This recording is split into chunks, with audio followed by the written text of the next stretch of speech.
Welcome to the Tarot Coven Cast. Real people, real talk, real magic.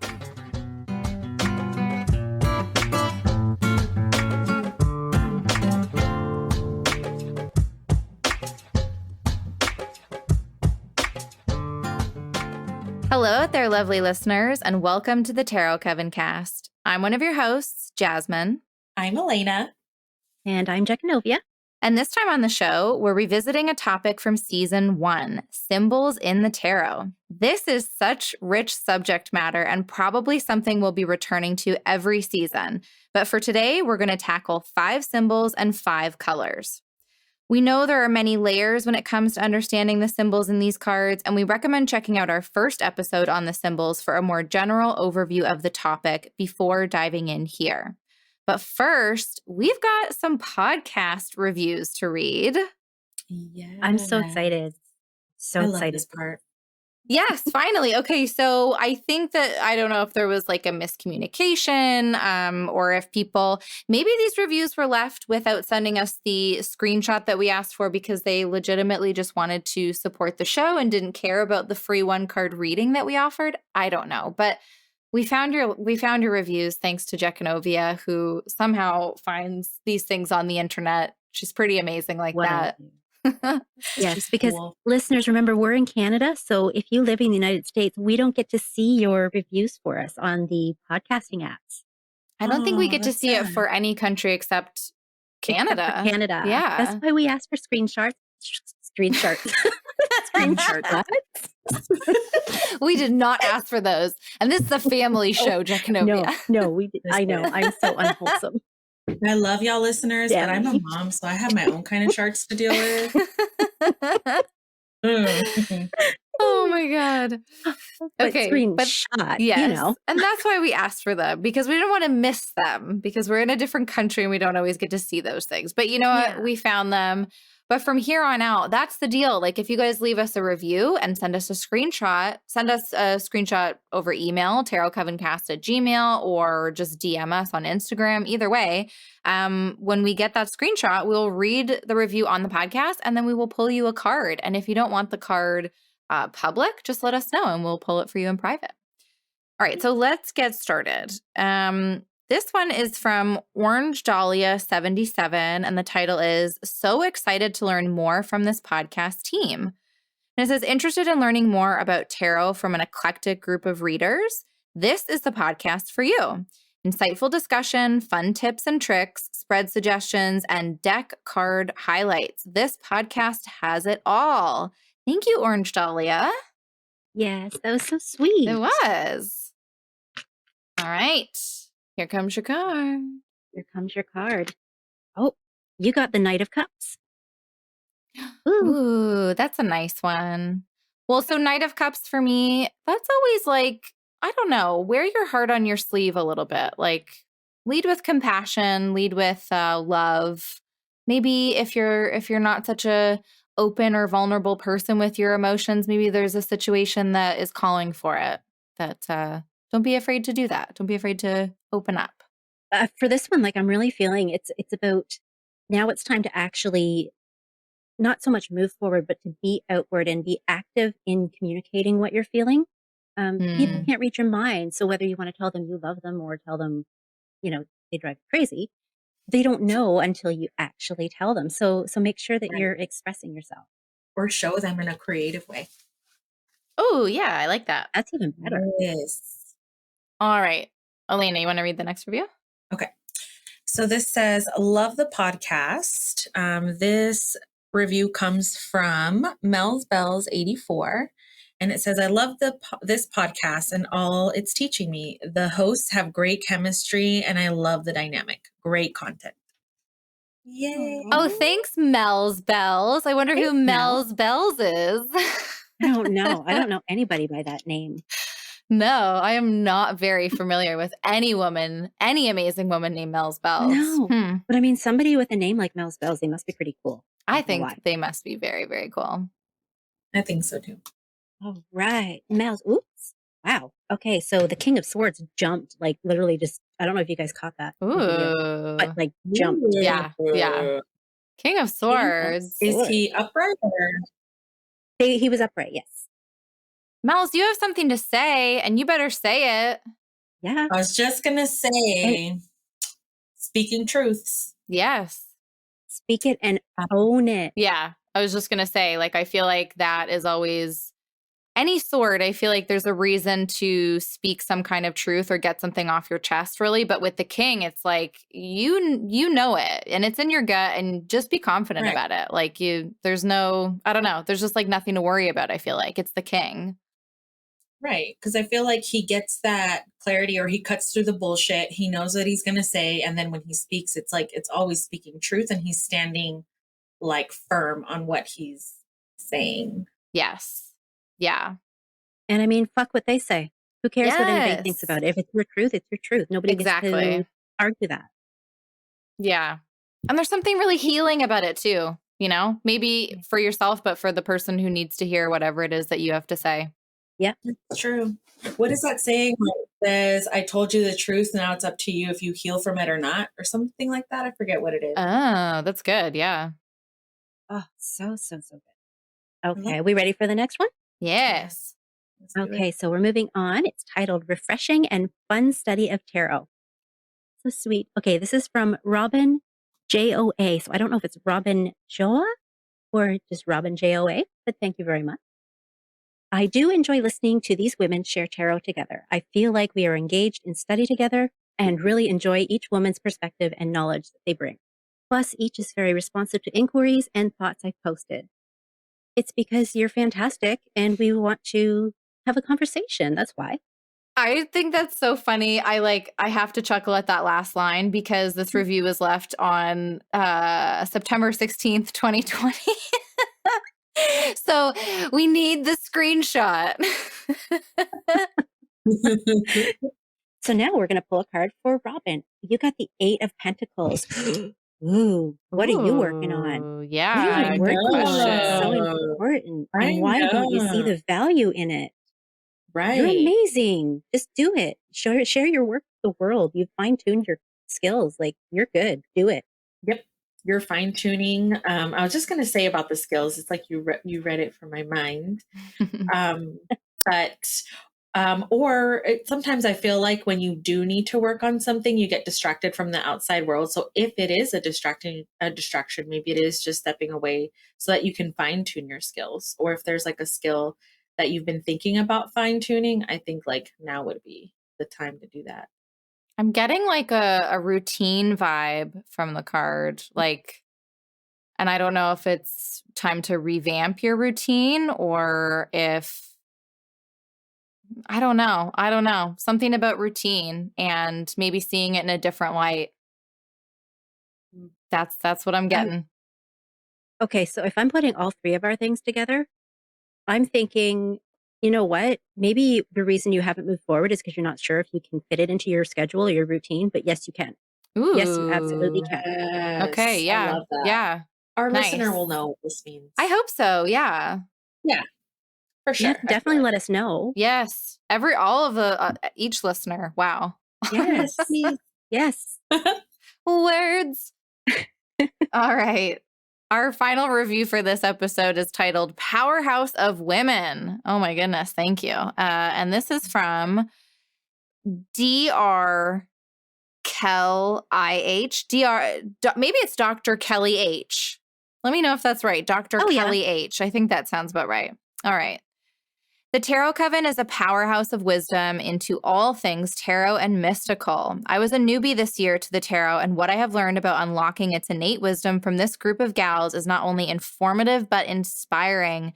I appreciate their approachable format and the fact that they each know their stuff. I cannot get enough. Thank you so much. That is so kind.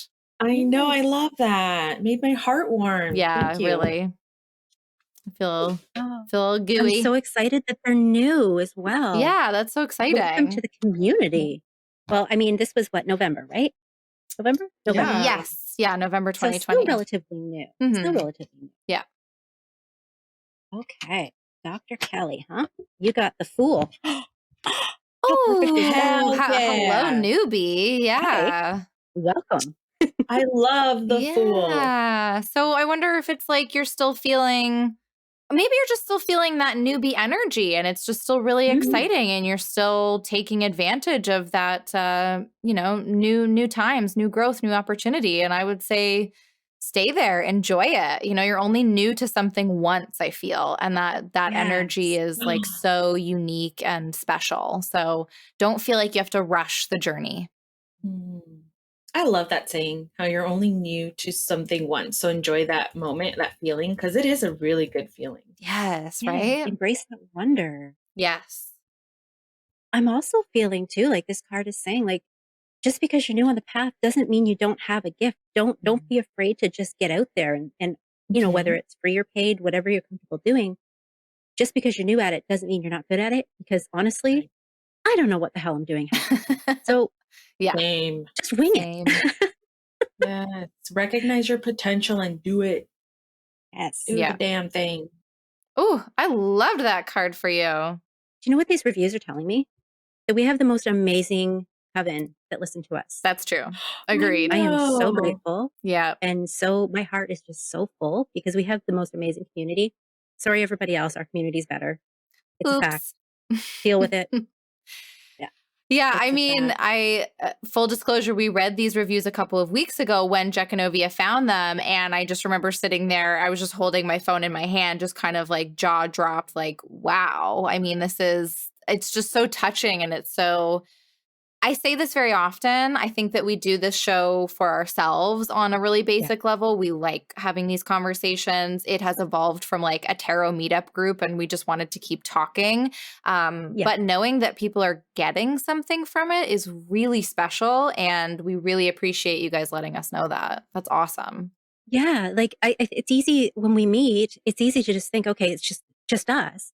But then to have this validation that people are listening and people are joining us and welcoming us into like this most sacred inner part of their practice, like there's no words for how that makes me feel. So thank you. I'm Yeah. really, really appreciative of it. And I'm also appreciative of the newer listeners who actually like know us in our real life and ask us about it when they find out that we are on a podcast, and then they are Yeah. starting to listen. So thank you to like all my recent friends who have hit me up about it and listened and love it. So I Cool. love y'all so much. And I actually had a coworker that just left work today, found the podcast and was like, is this it? Because I'm going to listen to it on the way home. I'm like, I love you. Yeah. That's And I'm so awesome. excited. Yeah. So I love everyone. Thank you.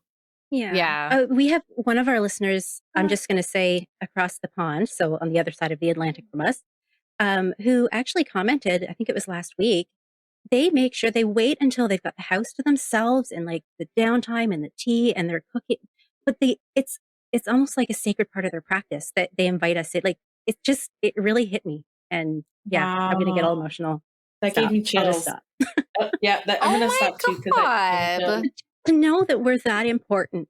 That's Not so important. Important's not the word, sweet. but we mean something to people. And I love I that. don't know, I just hope everyone understands that we don't take that lightly. That is not something that I just shrug off. That is a big deal. So when you share these stories with us, just know that, oh, you're hitting us right in the heart. Oh, yeah. Right. I mean, like podcasts are a huge part of my everyday. And there are certain podcasts that are very, yeah, you're right. Important is not quite the right word, but they come with me to particular intimate Yeah. times. Like, you're having Yeah. a shower, you're getting ready, or like there's Yeah. podcasts for different times. And it's just like, I know what that feeling is to welcome somebody's voice or some, people's voice into certain times of the day. And so, yeah, that's cool. That's awesome. Yeah. Yay. Well, that's it. Thanks for listening. Yeah. That's the show. I'm See you later. spent. See you next Thursday. Bye. Come on. Okay, just kidding. Just kidding. We're going to talk about some symbols. All right, I'm going to kick things off with some colors. And like I said in the intro, we did a whole episode on this last season, and we did have like a more kind of general discussion about symbols and just like how they can be very personal, how they can be, objective, all that kind of stuff. So go back and listen to that if you haven't had a chance, and then come back to us here. All right, so I'm going to start with the color blue. And if you guys are listening at home where you can pull out a deck, I have chosen to talk about the Star, the Hermit, the Two of Swords, and the Eight of Wands for this color. So this is actually a really prominent color in the Smith Waite, and it's not just in the cups. Like, as you can tell from the cards that I chose, I didn't even choose any cups to focus on. And it's very interesting to see how much the color blue actually comes up in the Suit of Swords. I find that so interesting. But here, so I'm just going to go through some keywords that I was thinking about when I was thinking about the color blue. So water, the sky, transparency, flow of emotions, inward processing, the subconscious, truth, peace, calm, open spaces, expansiveness, imagination, contemplation, where both emotions and a clear head are needed. So let's dive a little bit into each of the cards for that. The Star, I think that's where we get really that peace, that calm, and that transparency from. The Hermit is really that inward processing and that contemplation. The Two of Swords is where we can see the expansiveness via both the subconscious and our more conscious minds. And then truth. And in the Eight of Wands, this is where we get that open space, maybe sometimes too open, the flow of emotions, and even imagination. Did you guys want to weigh in at all on the color blue or anything in those cards? You're right. I was thinking blue cups, but then when you mentioned swords, I was like, you're right. It's a lot of that in the sword suit, which kind of makes sense because you're expressing how you feel. It is interesting, isn't it? Yeah. Yeah. Yeah, it's that throat chakra, that throat chakra energy, right? Just the expressiveness. So yeah, see, and it's funny that you mentioned like not so much the cups. I've never actually thought of blue as being related to the cups with the water suit, which is really weird. Interesting. Come to think of it, that's really weird because to me, water's transparent, so there's no color to it. So that's why like emotions are transparent. Their true emotions aren't there. There's no color, rhyme, or reason, right? They're just emotions. So that was just a huge like mind blown moment. And I'm like, wait a minute, not everybody thinks like that. So it's so interesting that you never thought of the cups before. Yeah. I like it. All right, well, let's move on to yellow/gold. And again, if you're playing at home, you can take out the Fool, the Page of Pentacles, the Four of Wands, and the Seven of Swords. So this is actually another really prominent color in the deck. I would say that like blue and yellow were the colors that I saw come up the most often, which is why I chose to focus on them in the beginning here. But I mean, like the cups and the pentacles themselves are all yellow. So it just like it pops up everywhere. All right, so let's talk about some keywords. The sun itself is yellow or gold. So that's where we get kind of this warmth or bright future, daytime, awake, beginnings, and growth. Ready to party when the sun is up, right? We've got hope, possibility, joy, abundance, positivity, energy, self-esteem, clarity or shedding light, and the conscious mind. So let's look to the Fool. That's where we see beginnings, hope, and positivity. In the Page of Pentacles, there's this like bright future and possibilities. In the Four of Wands, that's where we see some of the joy and the warmth and the readiness and a real energy being translated. And then in the Seven of Swords, I thought it was interesting to bring this one into all of these like very positive keywords because I think people have a hard time seeing this card as being positive. But I think that maybe this is like a moment of realization and an understanding. It's this clarity. Maybe that's why the background is yellow. It's really shedding light on something. We're maybe realizing something about patterns and behaviors that we've been living out. So I like that. And I'm surprised you didn't mention the Magician. Isn't there some yellow? Oh, it's full of yellow. But I feel like I'm a broken record with the Magician. I don't care. I see. So you're stepping outside your comfort zone or your box. You know what? I just was like, everyone's going to expect it. I'm not going to do it. Wow. All good. All good. You were right. Unexpected. But it's true. I mean, it was, as I was separating the deck out, it was absolutely in the yellow category. Although, I mean, it's got like reds and greens, and I feel like it is a pretty big mixture of things. But I think too, it's hard to remember, or it's hard to keep this in mind a lot of the time, is when that was printed in 1909, there was very limited selection on colors. interesting. Yeah. So, and the funny thing is Ah. blue was actually one of the more expensive ones to print. So any Oh. cards that were blue would have cost a little extra. So there was more. Oh. I'm sorry. I know it's history and it's boring, Wow. but it's just an No, interesting that's so I never knew interesting. that. because No, yeah, I that mean, in 1909, we didn't have like printing presses like we did. Yeah. Well, they had printing presses, but it wasn't the same. So it was just anything color itself is expensive. So That's really love that. interesting. And I wish now that I was more historically minded like you, because I think that that would have really changed the lens that I was viewing these cards through. Because I mean, the fact that, you know, now if I'm going to go and see blue in certain cards, I think that that adds a layer, just knowing that it was more expensive. Like that seems like a very conscious choice, it was very Yeah. purposeful for them to do that if it was going to be more expensive, right? So Yeah, for sure. And I mean, the tones too, like the shades would have been different than what we see now in the reprints because, right. well, I mean, it's been so many years, we don't really know exactly the hues. Yeah, totally. Ooh, Yeah, something and definitely to think about. there is something about the Seven of Swords that came up the other day. I was doing a reading for myself, and I just got this like flash in my mind where the guy in the actual image, he's like walking away, looking behind him. And it's almost like he's saying, "Oh shit, I do not belong here. I'm just going to pack up my shit and leave." Yeah, Oh, I like I that. like that. Yeah. So, yeah. So that was just something that came up for me recently. Oop, let me get out of here. Yep. I like that. I Made a like wrong that. turn.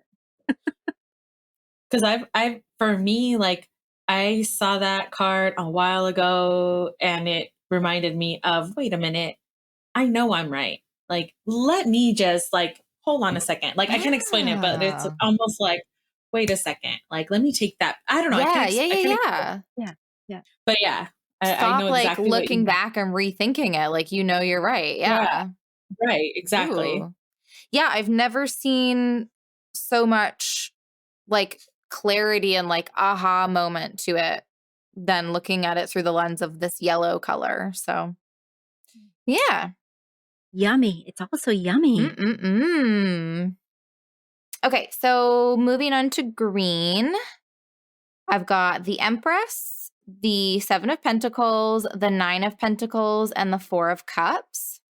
So some keywords here: nature and the environment, life, fertility, growth, health and healing, abundance, indulgence, comfort, harmony, a place to rest, like on the grass, a path to take, youth or newness, like as in being green to something, money, stubbornness, life, and renewal. And anybody that's heard the behind the scenes that we already released will know that I kind of went down a rabbit hole with this theme of green being about the temporal nature of things. And I haven't really, I think there's one card in here that kind of represents that, but I'm still really chewing on that idea. So let me know if you have any thoughts on that, ladies or listeners.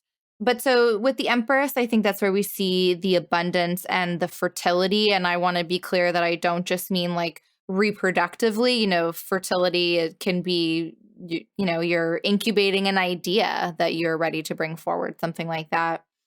Health and healing. And then with the Seven of Pentacles, there's this growth, but there's also stubbornness. And this is sort of where I see the temporal nature of things, because eventually this is going to either grow further or it's going to die away, or, you know, like, I mean, it's just a part of the life cycle. Then with the Nine of Pentacles, that's where some of that indulgence maybe comes in, but there's also a lot of harmony and abundance. And then with the Four of Cups, we have the rest, the comfort, and the safety. So am I good to move on, or did you guys have anything? Oh, it was about the temporary nature of life. And I was thinking that the Seven of Pentacles and even the Nine of Pentacles, it's like that looking ahead and deciding what you're going to allow to die off, what seeds you're going to save from that harvest. Like What is it Oh, that you want to take forward, and what are you going to leave behind to, nurture the soil and to compost and rot down and nurture you moving on? Yeah, I like mm, that. Yeah. Yeah, I I think like the there's a seven lot of more to Pentacles. just like chew on there, but it's something that I've been thinking about for, like a week or whatever. I think that was the last time that we Yeah. talked, but yeah. Sorry, Elena, were you saying something about it as well? I forgot what I was going to say. It was about the Seven of Pentacles. It was just temporary. I think what I wanted to say about the Seven of Pentacles is that I like what you said about like checking where you're at, like what's going on with your guard. Like when I see that picture, that card, I always feel like this person is checking in. Okay, like what's going on here? What do I need to? Is this really what I want? Mm.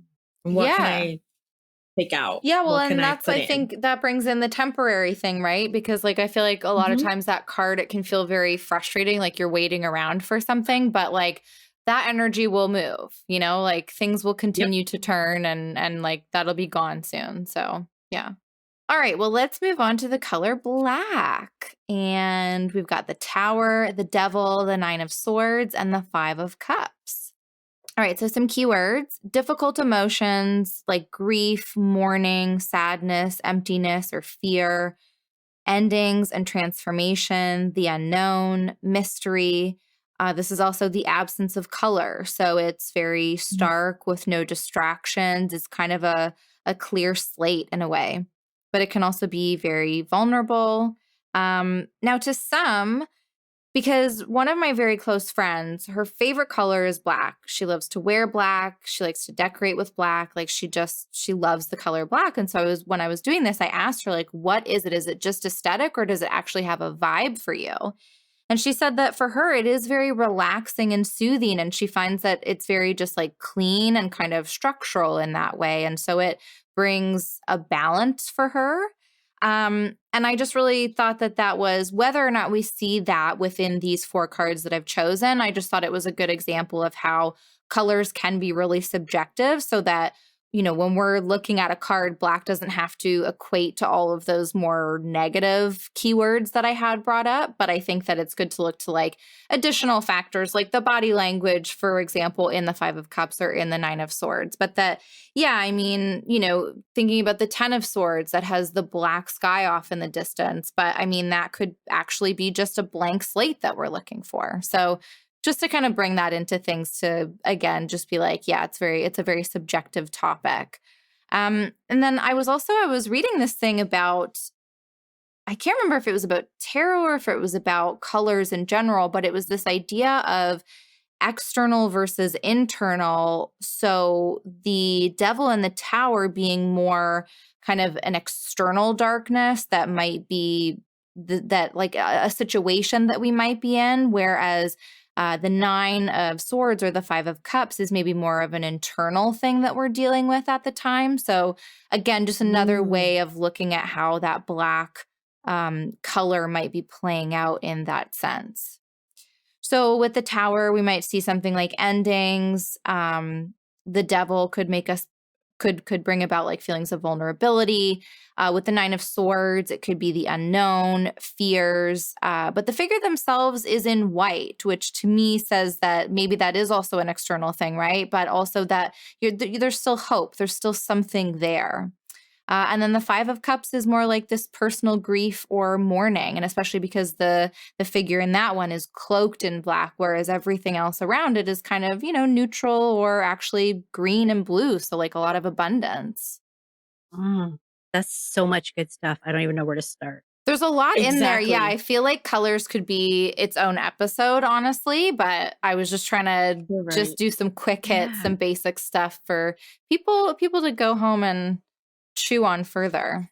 Yeah. Well, I mean, like when you were talking about how black isn't always the negative connotations, and all I could think of Right. is something that kind of occurred to me before. It's like things at nighttime may look scary. Right. Nothing actually changes. The essence of things stay the same. It's just how we view it, how we see it and Yes. perceive it, and then how we allow ourselves to, what we think it might be or what might be hiding in the darkness. It's the What's there perception. doesn't change. It's always there. Yeah, Yeah. that's a great point. Right.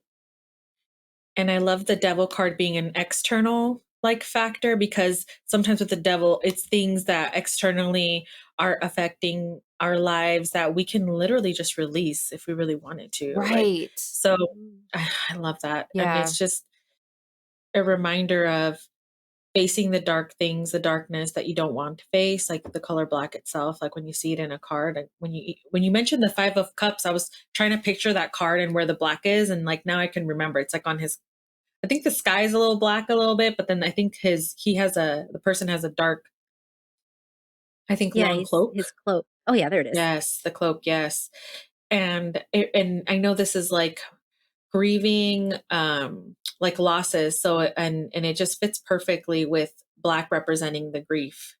And it's like it's like you're facing. You have to face this dark, shadowy time, Yeah. and I love it. I think black is my favorite color so far that you've mentioned in the podcast, because I'm like mind blown right now. There's a lot to it. And that's what I mean. I feel like I could have gone a lot further into it. But I mean, maybe colors will be a thing that we'll have to revisit eventually. Yeah. Yeah, I think you're right. I just want to mention one little thing about the 5 of Cups because it's the funnest thing ever. Okay. In the deck before tarot, like the before tarot Yeah. actual deck, the 5 of Cups, actually, the guy's standing there and there's this cat knocking over the cups, like the asshole cat, the classic. Oh, and, yes. and I still know, Yes. every time I see the 5 of Cups, that's all I can see in my mind is a cat knocking them over.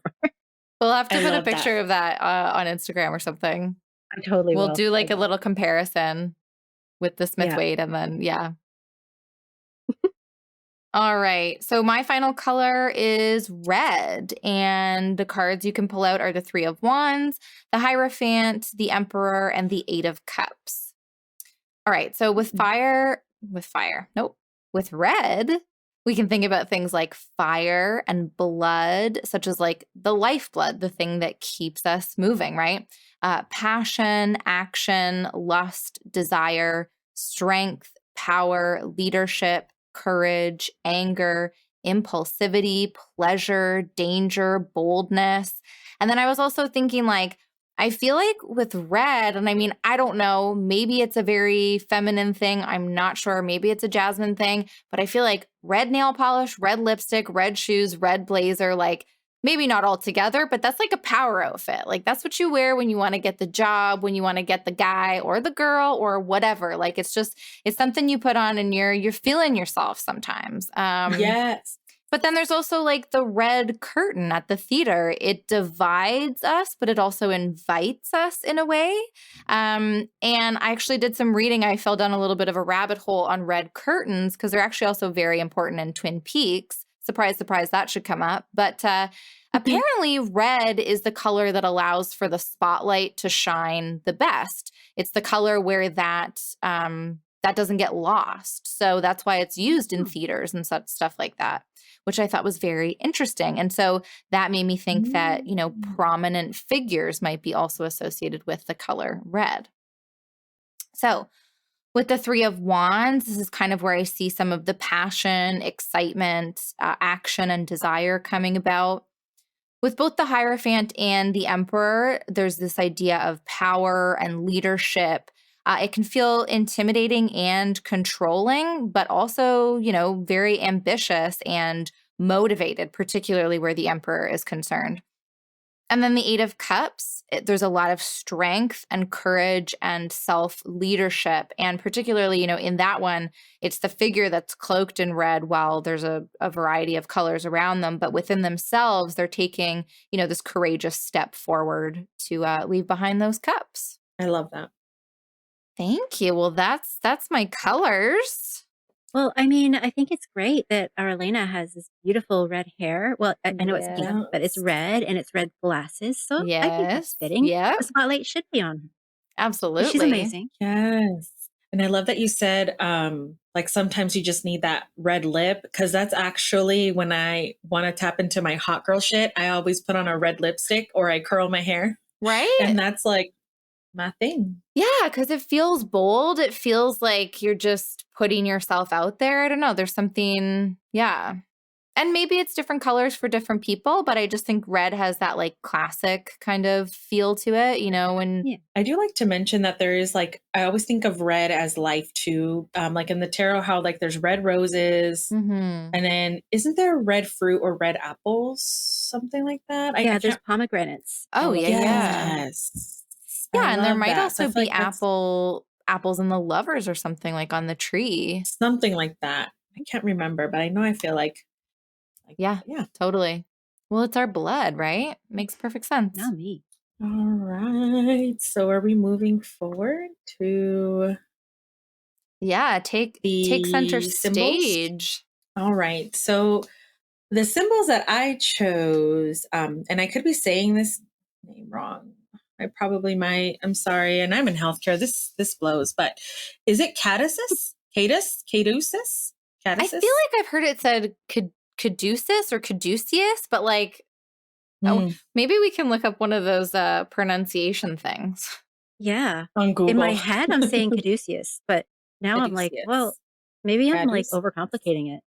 I think I'm overcomplicating it, but those who Slink Tarot, you know, you can find this symbol. It's that healthcare symbol. And I think that's probably why I was so drawn to it, because I work in healthcare, but you can. Oh, here, ready?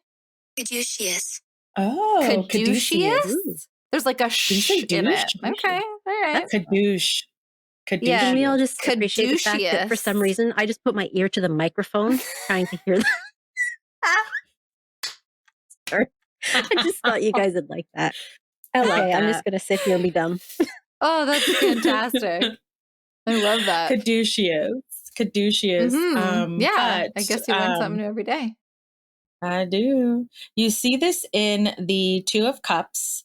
And I think that's the only card that it's in tarot, even though I feel like it could be in the Lovers and in the Temperance and maybe the Star, maybe. And I'll kind of like tie into that in a second. So the Caduceus keywords that I have is health, balance, duality, peace. The Caduceus is a Greek symbol representing the staff of the god Hermes. In Roman mythology, Hermes is called Mercury, messenger of gods. And I feel like we've been going through this Mercury retrograde forever. Like, so we all know what a retrograde is like. But the thing that I'm drawn the most to about this symbol is the snake that forms the actual Caduceus. And it kind of pulls me away from healthcare. And it brings me more of a spiritual message. And it's, to me, it's like a sign of wholeness, or to remember, or a reminder of balancing out those day-to-day dualities. And it can also mean like two opposites attracting, maybe, and that's why I feel like it goes well with the Two of Cups, but then it also can be like the Two of the Two of Lovers, the Lovers card. Yeah, I want two lovers. Shit, why not? But I'm sorry, like a lot of work though. Oh my God, I'm giggling. That's it. That's the thing, though. It's too much. Too much energy, too much work. But the Two of Cups, and I think it goes well because it reminds me of finding that connection with that person. It doesn't have to be like a romantic connection, but it's like two people coming together because they both understand, like there's a unionship there. They both know what they want. They know what balance looks like in a relationship, or it could be a friendship, or even with a family member. And they want a healthy relationship overall. So yeah, like I think overall, when you step into a friendship or a relationship with someone, you ultimately want it to be balanced and healthy. So I feel like that sign fits perfectly with the Two of Cups, and also why I can see it in the Lovers. And then the reason why I kind of wanted to tie in the Star or the Temperance, well, with the Temperance, it's like that balance, right? And so I feel like it would go perfect in that card. But then also with the Star, it comes after the Tower, where you're just like having that faith that peace will come again, or that you're trying to create a new peace for yourself. So I feel like it kind of can go with that too. So I must feel like it's interesting that symbol only shows up in one card. I would like to see it in more cards, I feel like. Yeah, that is really interesting. I actually, like, when you brought it up, it must have been over text or something. I honestly thought it was in more than just the one card. Me But I too. I really did like too. how you, I mean, it's kind of a duh afterthought now that you've said it out loud for me, but it's like, yeah, healthy relationships, because it's like a sign that's associated with healthcare, and it's a relationship card. Like, hello. It seems so simple now, but I love that you have just brought attention to it. It's perfect. Yeah, I love it. It's a Yeah, nice it's little nice. symbol. And then I went with a blindfold. And I don't know, this symbol is just the first thing that like popped into my head when we were thinking about doing another symbols episode. And so some of the keywords I have is resisting to face the facts, resisting clarity, see no evil, hear no evil, willful blindness or denial, or just using it to escape, feeling constricted, allowing victimization, limited views. The blindfold is seen in the sword suit. So the Two of Swords, Eight of Swords. The blindfold is on, I think, female character in the Rider-Waite, but not sure about other decks where I've seen a blindfold. I want to say I've seen it in some decks in the Justice card as well. Probably. I think I have so, too. Yeah. Yeah. Yeah, so I like that because I feel like truth or justice will come to light no matter what. And so I feel like, why blind it? Why are you escaping from it? You know, it's going to come out no matter what. And so that's why I kind of like tied it with justice. And then I tied it to the Two of Swords because we're stuck, right? We're trying to make a choice or trying to figure out something. So, and the blindfold does kind of represent you being stuck in a way. So, you know, we have to make that choice. Or it's like, I like what you said, Jackanova, earlier about when I was listening to the sword suit episode about shit. Was it the shit off the pot? Make a choice or Shit or get off the pot card. Yes. Yeah. I love it. And so like, yeah, it reminds me of the blindfold. Like, are you going to wait on the shitter that long and let it marinate, or are you going to make a choice? So Get on with your day. yeah. Yeah. Any extra like insights on the blindfold? I feel like there's more, and I'm just like stuck on what else could blindfold mean. Well, I mean, I find it interesting, and I mean, it didn't occur to me before that in the Smith-Waite deck, they're both on female figures, Mm-hmm. and it's almost like, okay, so they're having to feel this out. They're having to trust that intuition, which is generally accepted as like a divine feminine. Now, for the sake of this conversation, I don't mean like male and female. I'm just talking about like the feminine-ish energies and the masculine-ish energies. But as a whole in society, like the feminine-ish stuff is really kind of sidelined and like shut down. Like we're not Right. supposed to use our intuition, and we're not supposed to feel things out. It should be black and white. So it's interesting. I just made that connection when you were talking. I like that connection because I've recently like talked to a few people who are like afraid to tap into that feminine like energy or like, and to trust themselves. Yeah. So interesting. I like that connection. Yeah. I mean, in my experience too, like people who identify as male, they struggle with that feminine identity, not identity, but the feminine energy.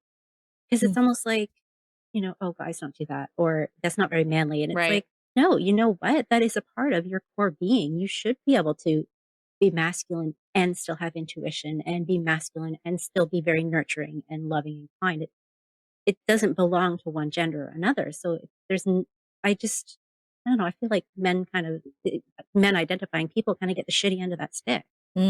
Yeah, You're right. it's not good for either or anything in between to limit us in any of those things, right? And like I feel like what helps me with that is to use receptive or active, I think, instead of like a more masculine or feminine type of thing. Cause like I feel like I know exactly what you're talking about, but if you're wanting to like shift that, because that's the wording that we use a lot in astrology. Is it a more like a receptive sign or a more active sign? And I think the older way of putting that was a more feminine or masculine sign. Okay. It's so funny that you actually put that like that, because when you're doing electrical work, The male part is the part that goes in, and the female part is the part that is the receiving part. So I'm like so for some reason, that's where my brain went when you were explaining it. I was like, oh, that makes sense. Right? Okay, Yeah. so there's a tangent off the side. Mm-hmm. Okay, But so it totally fits in oh, with our conversation about just the tip earlier. So it does. Just the It tip. does. little Guys, I'm Yeah. starting to worry about us. Are we like feeling deprived or something? Like, are we okay? We're okay, right? And listeners, if you want to know what we're talking about, you'll have to check out the Patreon where you get all those behind the scenes conversations Yes. where you can know what we Yeah. mean by just the tip. It might be a little less sexual than you're thinking, okay? This is a family show. Yeah. Guys, get your mind a bit better. Yes, seriously. She's talking to me, by the way, not to y'all. She's really talking to me. Yeah, Lena, come on. So, and then finally, I'm going to just jump into the next symbol. I think that's a good call. Yeah. So I chose the lantern because I secretly found out that I love the Hermit card, and I truly feel like it's my life. So, and that's the only card that there's a lantern, I think. And so keywords that I have is intelligence, truth, illumination, life, ritual, faith, awareness, clarity, or life, revealing what you are seeking. The star inside the lantern in tarot is the seal of Solomon, which is equal to wisdom. And I like the lantern. Yeah, I read that I forgot what book I read that in. It's a book, one of the tarot books that I have, and I can't remember which one, but I thought that was pretty cool. I like the lantern in the Hermit card because it is lighting the first few steps for this person. And it's not necessarily like showing them their entire journey, like step by step where they're supposed to go, what they're supposed to do. And so more than times, I feel like when we turn to tarot to gain some clarity or guidance on something that we need help with in the moment, it's like it gives you those key points on how to plan your next move. And, it doesn't give you like the whole journey. Like when you ask tarot question, they're not going to give you, okay, this is what you're going to do this week. And then next week, this is exactly who's going to come in. And, no, it only gives you like a little like illumination of your next step or your next plan or your next move. And spirit never gives us a clear, like I said, never gives us a clear plan of our entire journey, which would be way too easy. And it would be boring as fuck. Let's be honest. So yeah, it really would. But I don't think I have anything else on the lantern, really. I love that, though. I think that's so true. And then there was something I was thinking about the lantern and this idea that like that's what we used to use. I mean, I know people still use lanterns and it's like a very nice aesthetic kind of thing. It's cool decor, but I feel like it's a whole back to basics kind of vibe too. Like, we don't need to know maybe the whole plan. Like we're so focused on plan, know what we're going to do months ahead of time. But like you're saying, I mean, and especially when you go to the tarot, it's like, what can I just do like right now? What's most important right now? And then like maybe 10 minutes from now, but not the whole thing. Yeah. Yeah. Well, and I mean, even thinking of that, like the lantern may not light a huge path, but if you're lost in the forest and you can see a lantern in the distance, that makes all the difference. Just that one tiny little focal point. Great point. Oh, true. And for the record, yes, we do have lanterns at our house. Oh, like, I wouldn't be. Yeah, lantern. I'm not surprised. Yes. And they're not just for decor, I'm guessing. No. Nope. They're like my favorite way to light a room, to be honest. Yeah. So pretty. Yeah, you're the coolest. Jackanovia is really fucking cool. It's true. She's the coolest fucking witch I've ever known. Take notes, y'all. I've got you all under a spell because I'm really just a fucking nerd. Well, maybe that's what we like, though. Exactly. Yeah, nerds are in now. Society had us fucked up from the beginning because they made it seem like nerding out was boring and not heard of. But everyone that I love always identifies as nerds. So I'm like, see, True. we were just all shut out from the beginning. Like they That couldn't is true. handle us from the beginning. Like So we're they all made a nerd nerds about something. Even if Thank you're a you. nerd about not Exactly. liking nerds, you're still kind of a nerd about it. You're a So nerd about it. I This know. whole conversation right now is making me think of that Pink song, like Raise Your Glass. Yes, yeah. I love that that song. I do too. Oh, I love that glass. Oh, I so resonate with that song. Me too. We crank it like every Saturday here, or Friday, or both. Oh, I Yeah, love that. Pink That's so actually. cute. Yeah. I've used Pink to get over a hard breakup. So Pink's good music. It's good music. I've loved Pink since I first heard Pink Same. 4 years ago than I really want to admit, because I was in public school and we're just not Yep. Yep. I It's won't been go a there either. while. Damn. All right. You know, Well, I do that, and then I'm like, now I know what my mom felt like when she was always saying, like, well, I don't want to talk about that. All right. Okay, so my picks were gardens and lions, but we'll start with gardens because, once again, I'm a nerd and I love my gardening stuff. So overall, gardens symbolize kind of potential growth, abundance, harvest, reaping what we've sown, opportunities, independence, and sustainability. Like, can we really keep up with our obligations, or are we getting a fair return on what we're putting in? Like, is there, it almost goes back to the justice card kind of energy, is like, is this really a fair return on, like, a job you're doing? Sustainability isn't all about, environmental things and gardening, but it can actually have a practical within your life, within your relationships even. Is this sustainable? Like, do I have the energy to keep this up if I'm not getting anything in return? So something to think about there. Also a connection with nature, in touch with our wild side, earth energy. So it symbolizes our legacy here on earth. Our seeds of today are the trees of tomorrow. ooh. So this kind of, yeah, and it kind of circles back to the last time we were all chatting together about what kind of ancestor do you want to be? Like, what legacy do you want to leave? So that 100 years from now, if somebody kind of comes across something about you, well, what do you want them to think? Do you want them to think, oh, what an asshole? Or do you want them to think like, hey, that was a cool person? Okay, so what I noticed in the tarot, the Smith-Waite deck, is that there's two different kinds of gardens. There's like the walled-in garden, and then there's like the open garden. So I kind of thought about that for a bit. So I noticed that the Ace of Pentacles, the King of Pentacles, and the Sun, maybe the Nine of Pentacles, depending on how you look at it, they all have kind of a fenced-in garden. So my question was, are those figures being fenced in, or are they keeping something out? And it's like, what's the purpose of those boundaries? Did they set them, or were they already there before they got there? Were they put there by someone else to keep them in? Are they solid? Are they, easy to walk through? So the King of Pentacles and the Sun look like they have like stone walls, so like concrete or whatever. And then the Ace of Pentacles and the Nine of Pentacles are more kind of like hedges.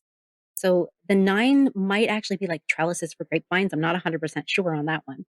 But even still, it's a barrier, but it's something you could push over, with a stiff breeze. So those were some really nifty things I started to think about. And then other questions I had is like, okay, what are they growing in these gardens? So the Nine of Pentacles, they've got roses growing up the fence and lilies in the garden. The King of Pentacles has like grapes. I think there's dandelions at his feet. I feel like he's got everything going on. It's a very lush card. Yeah, exactly. But it was so neat because the dandelions, and I picked lions and gardens. So I was like, dandelions. So I'm going to call them dandelions. And then like there's vines and flower garlands over his throne. So it's kind of like a city garden. So it's stuff growing in containers out of cracks and things. So it's more of like a manicured, humans overpowering nature kind of vibe. Okay. So, and then the Sun card, it's sunflowers, but the figure's on the outside of the wall. They're not in the garden. They're on the outside of the garden. So why are they on the outside of the garden? Why don't they want to go in with the sunflowers, or are they just having a good time? So when I looked at these, I was actually getting all kinds of questions. So it's interesting when you guys were going through them, it was these detailed insights, and all I had was more questions. I think that's super interesting though. And what's coming to me is that like, first of all, I think people should write these questions down, but also like, I think that the answers will depend on what you're reading about, and maybe cards that come up around that come up around these particular cards. Like, what do they maybe signify about the position of the garden and the position of the figures in the garden, but also like, what are you feeling in that moment? Because I bet there's times when you're going to pull the Nine of Pentacles, let's say, and it's going to feel like you're on in the safety of a garden that's walled in. And then other times it's going to feel like I got to get the fuck out of here. Like, Yeah, so, like that trapped in paradise vibe. yeah, It's really pretty here, but it's not what I expected. I want out. Exactly. Yeah. And with the sun card, when you, I love your questions, by the way, because then you make me think. Yeah. and when you were talking about the sun card, like, why are the flowers on the other side? What if it's just like a person walking by that garden? Like, it's not even their garden. Like, they're just walking by that stone wall. Yeah. And they're just like stopping to smell the flowers. Maybe. Yeah, so someone else has brought them joy without even intending to. They were just planting their own garden. Maybe. So good. See, this is the thing, like the questions, it's one thing, I think, it's one approach for Elena and I to be like, here's what we saw and here's our keywords and here's, what we've taken from it. But the questions I think are just it's not necessarily better, but it's just a different lens to take this. It still really inspires a lot of thought. So I wouldn't worry too much about it being question based.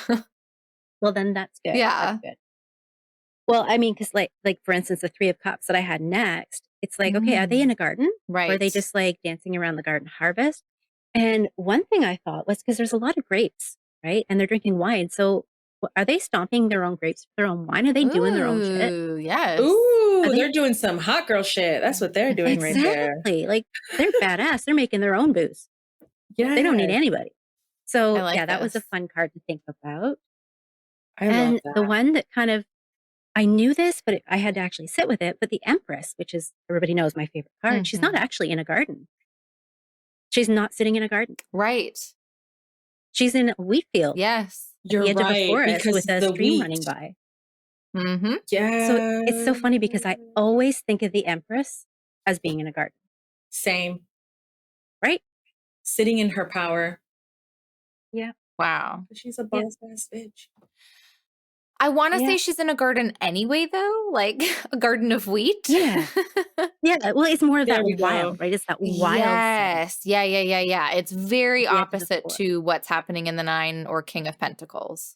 Yeah. And with her, because she's on the edge of the forest and the edge of the field. So she's like basically on that border of wild and, man-made. Sure. Like the man-made wheat fields and things. So yeah, that was fun. So, and I also like to think of her as also the 9 of Pentacles.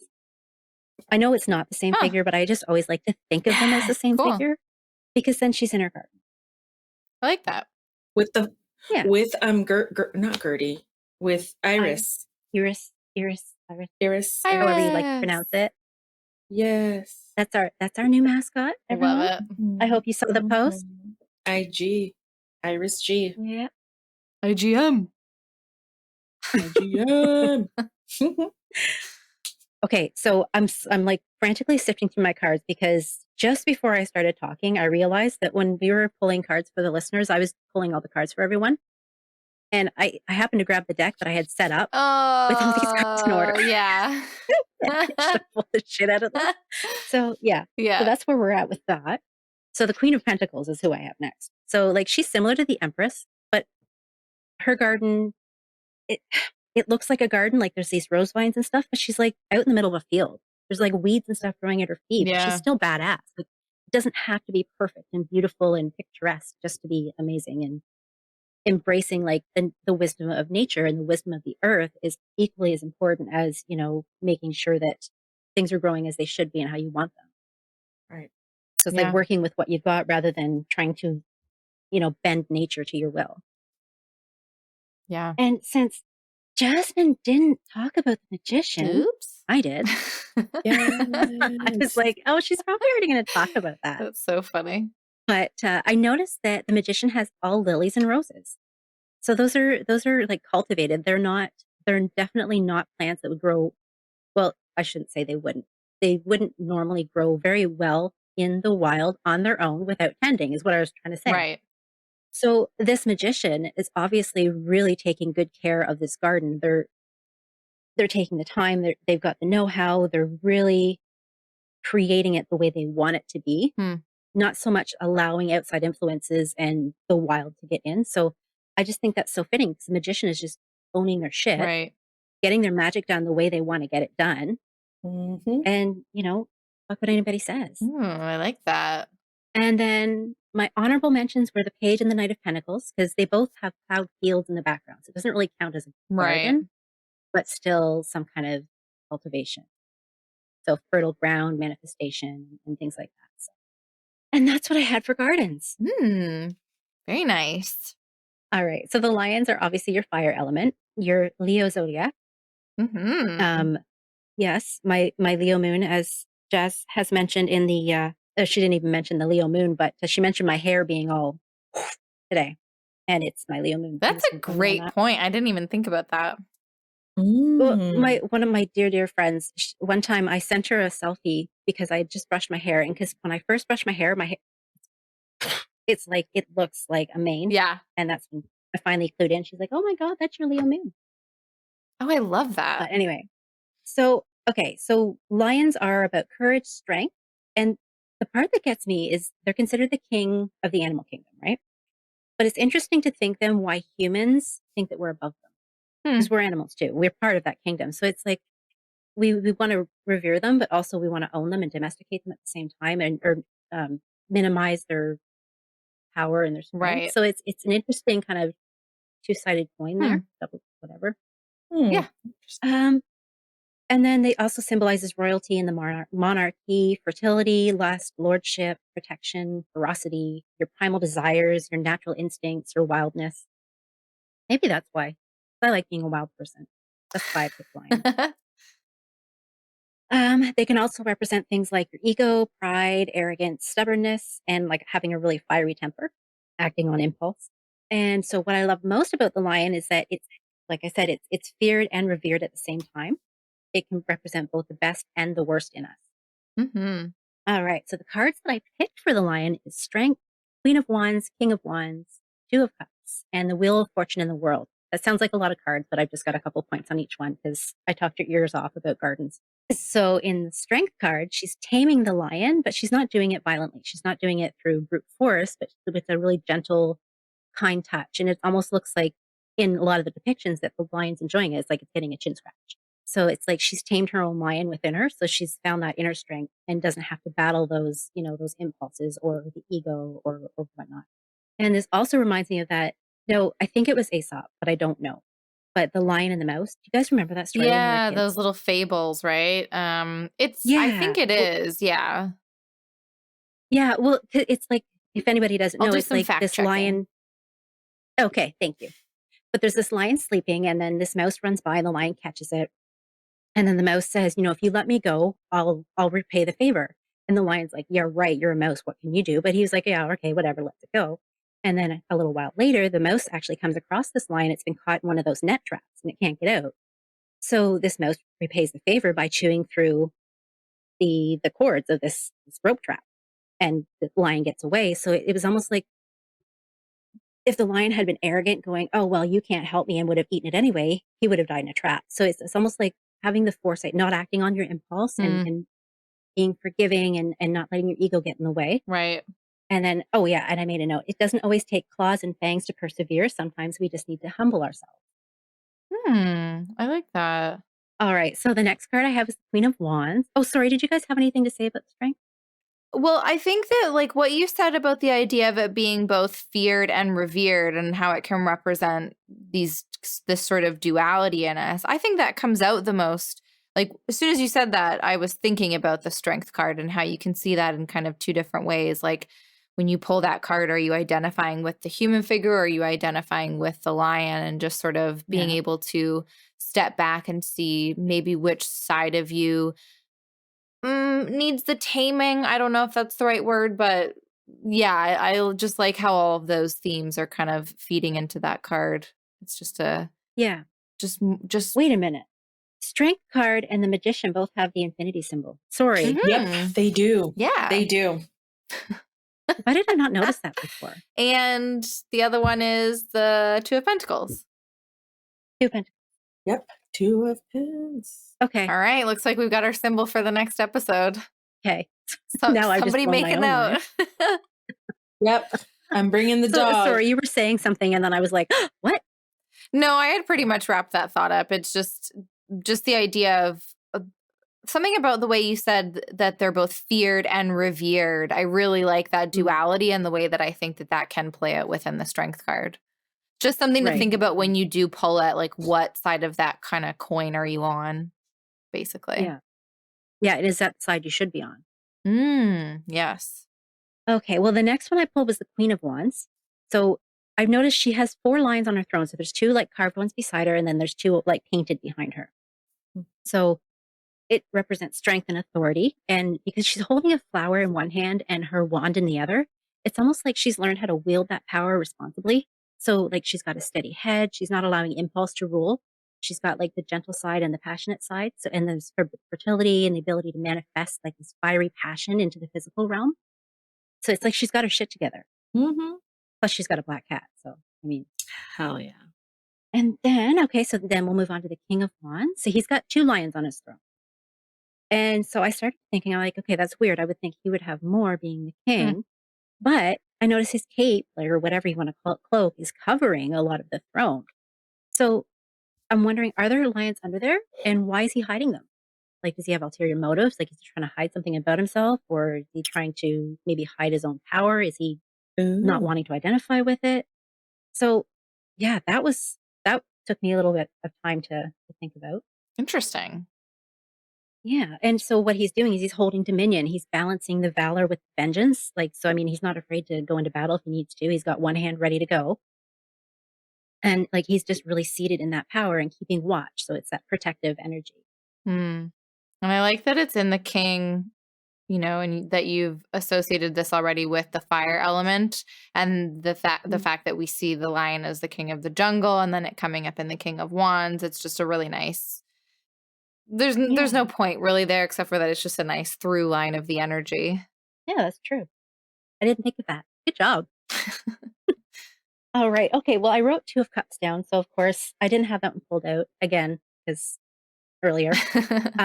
But it's in the, and now I can't remember, what is it called? The Caduceus? Caduceus. Just think of douche. Yeah.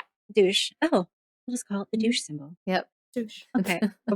Yeah, whatever. We've got the explicit. I was going to say, can we say that? Hell yeah. We do what we want. We do what we want. We do whatever the fuck we want. So the 2 of Cups. So it has that symbol and it's got the lion head over it. You know what? Sorry. Can I talk more about the King of Wands for a second before you dive into the 2 of Cups? Yeah, it's just coming to me now, this idea of like, it's so funny because on the episode with Bobby, he was talking about how, he doesn't love to see a card like the King of Wands come up. And we were sort of agreeing like the court cards in general are a little bit stuffy sometimes, like especially the queens and kings. They're just sitting there on a throne. Like there's not much to them. But then when you look at these things like the symbols and you think about the connection with the lion, and then you think about how a lion, like a lot of their life is just spent observing. I mean, yes, there are active parts where they are hunting or they're doing whatever else, but like a lot of their time is just spent in this more observatory kind of state, and they're taking in things, they're watching over. I mean, you've already said it here, they're keeping watch, they have this protection.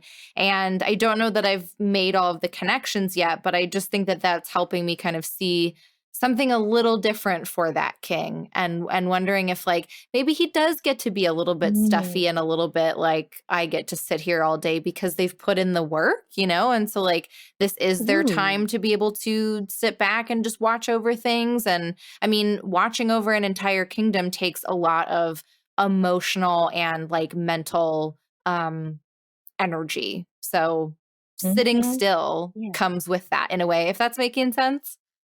Yeah, it is. It's like they're running the show. Right. And okay, so the way I just set these 2 cards, so the King and the Queen of Wands, I've just set them down randomly beside each other. One's looking one way and one's looking the other. It's like they're both they've got each other's backs.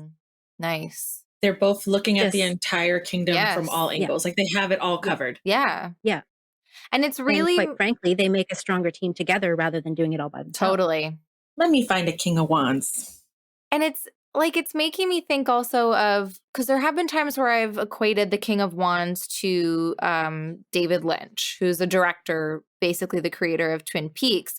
And so now this whole like idea of sitting back and watching things, I'm getting the vibe of like a director or a showrunner, like somebody that has to keep everything in their sights, but like is actually doing so much just in that sitting position. So they're running the entire show by directing other people. yeah. Ooh. So yes, my apologies for interrupting about the Two of Cups, but that was all coming to me really quickly, and I just wanted to get it out. I like brain candy like that because now I'm going to sit and think about that. I'm not going to be able to sleep tonight because I'm going to have so many things I want to think about. Oh no, please sleep. Oh, well, I mean, I will. Think about it tomorrow. All right, let's get back to that. Caduceus. Okay, yeah, so the Two of Cups. So courage and justice were the two main ones that came up. So when I thought about this, I was like, this is like the courage to stand up for yourself or stand up for justice, stand up for other people, and the courage to speak up and advocate for yourself, which is important in any relationship. And with the Two of Cups, because I always have that, like, I feel sketchy about that. So I'm like, the dude's trying to take her cup from her. And it's like, does she really want that? She's not forward.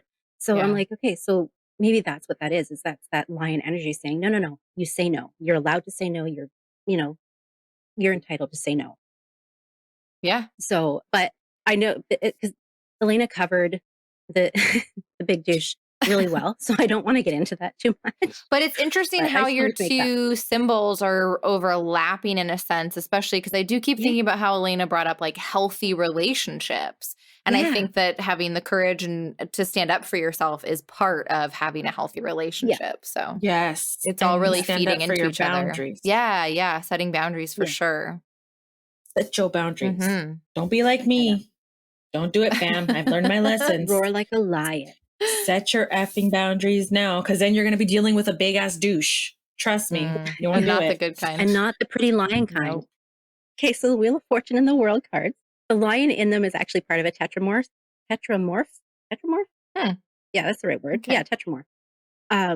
Now, I think that's more of a biblical kind of thing, so that's totally out of my realm of understanding. But I also know that they're supposed to represent zodiac figures. So for I think the cardinal Jazz would know more about that. No, they're the fixed signs. Fixed signs. Yeah. There. See, it's a good thing I asked you because I would have given wrong information. Again, I'm not the astrology person.